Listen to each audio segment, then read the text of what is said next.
Hello everybody, welcome back to The Contrarian. For those of you who are new here, my name is Logan, and I really like to talk about overall success and most of all investing and doing so in a way that is successful in the long term. And in order to do that, you really have to, fundamentally, you have to be a contrarian. You have to go against the crowd.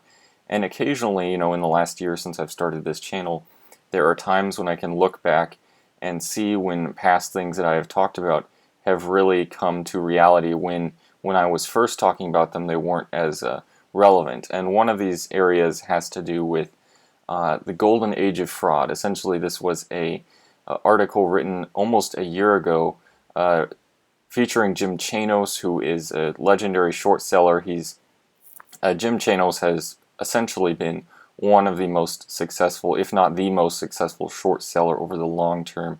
He is the founder of Kinnikos Associates, which is the only exclusive short seller hedge fund on the street, and it has been immensely successful. I think the return on investment of Kinnikos Associates has almost doubled that of the S&P 500, and that is of a short fund, which is extremely hard to do when there is a secular bull market going on. So needless to say, there was a lot that Jim Chanos said roughly a year ago about this being the golden age of fraud and just how easy it was and how prevalent fraud was then.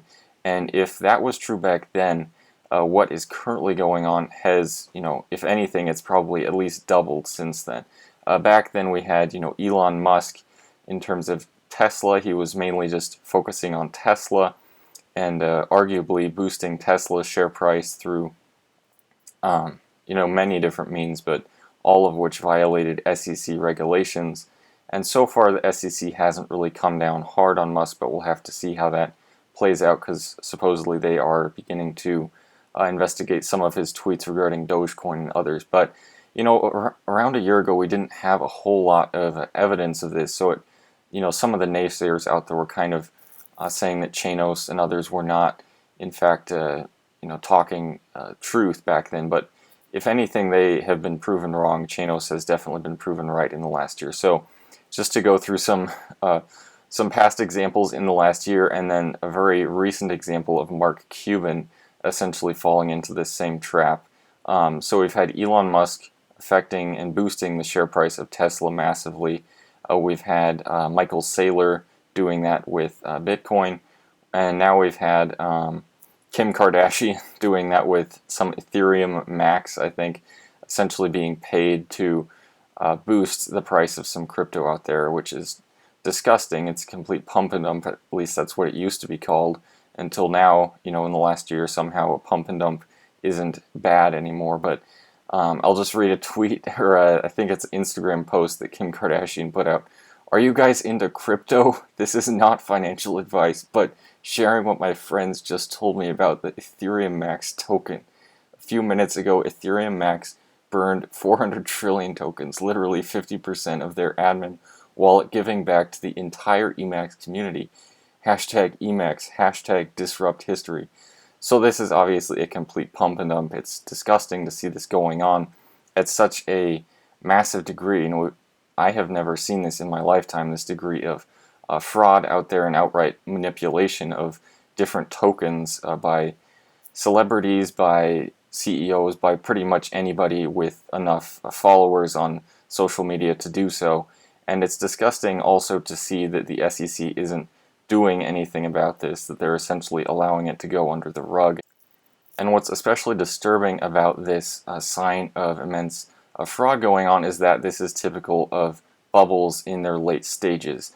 And especially looking back at, say, the 1929 bubble, I know there was no Instagram or Twitter or anything like that back in 1929, but this was, according to history, this was the prevailing sentiment out there, that the markets would keep going up and up forever, that everyone should be getting in the markets, that, this was some sort of new paradigm, that markets would never crash again.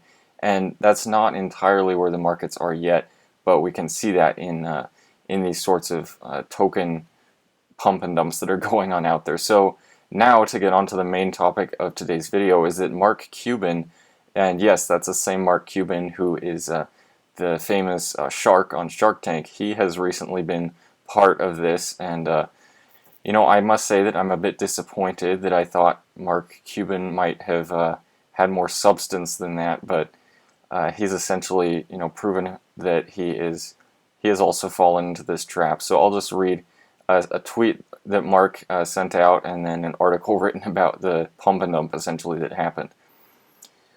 So Mark was essentially accused of rigging this for himself, and he responded, "I got hit like everyone else. Crazy part is I got out though.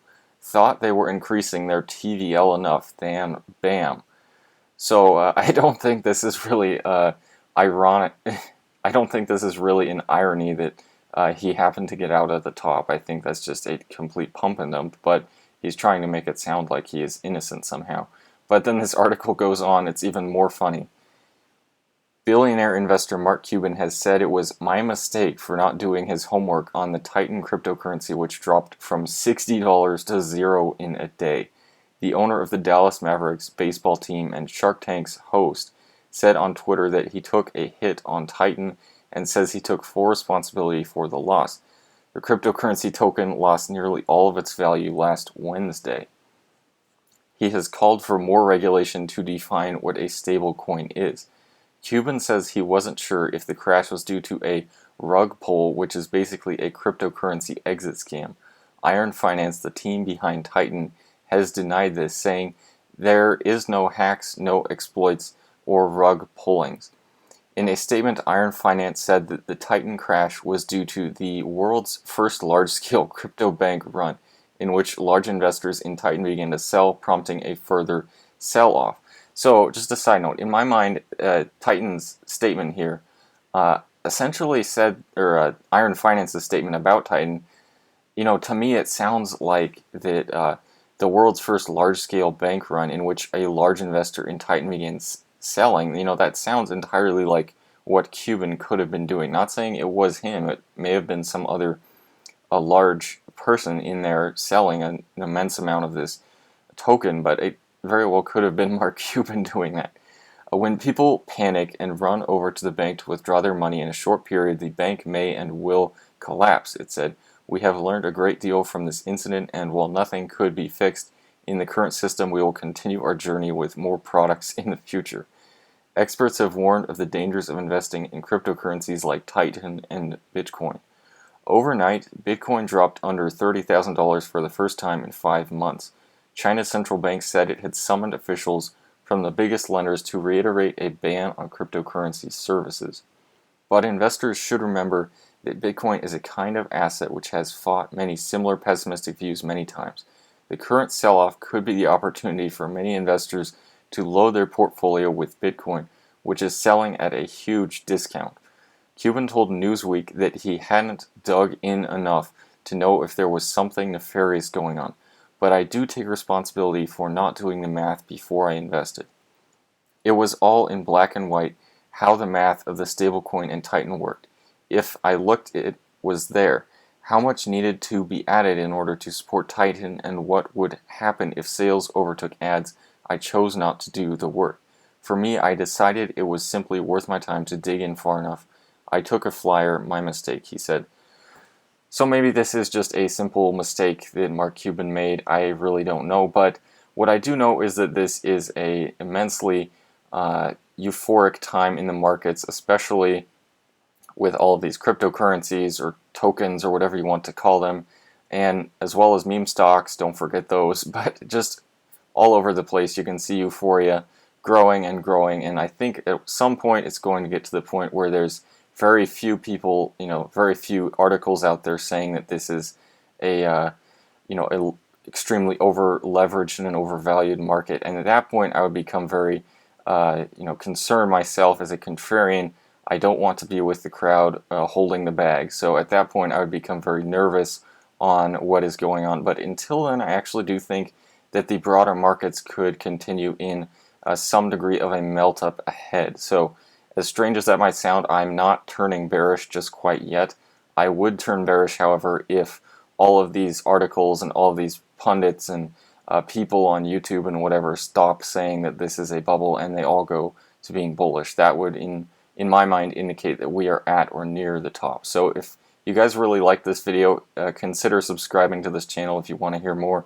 If you liked it, give it a thumbs up. If you did not like it, give it a thumbs down and let me know why down in the comments, and I hope to see you again.